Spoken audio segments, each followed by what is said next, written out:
So let's talk about the mindset for building a plan. There's a traditional way of doing it, and there's a new mindset that we want to approach in building our plan. So what's the traditional mindset of setting a schedule? We set a schedule and we work until the shift gets done, and our crew leaders will get done whatever they get done.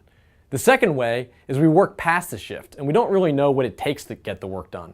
So for the amount of hours we put in, we don't really have a good control around the amount of production that we get out of each van. So the new mindset is we start with the activity rate. It's all about our moves per hour. We plan our schedule to get done exactly what we need to do. So let's walk through an example. Say you have a crew leader who has 5 total people on their van, and the amount of hours they're putting in the day is 7. So that means that as an entire crew, they're putting in a total of 35 hours.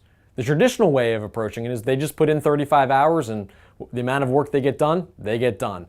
Or they didn't get done what they needed and they're going to put in more than 35 hours, but there's no gauge on the amount of efficiency that we're running at. The new mindset says for those 35 hours, traditionally, what does that crew leader run at? He runs at 5.5 moves an hour. 5.5 times 35 equals you should achieve 192 movements from that van. So now we're starting to understand, based on the hours we're putting in, what we're getting from those hours. We're getting an X amount of production, which is based on the activity rate that we're running at. So in the future, the key thing that we really want to start looking at is what is the amount of movements or production that we actually need to be making, and tying that back to the activity rate that we're running and the amount of hours that we put into a plan.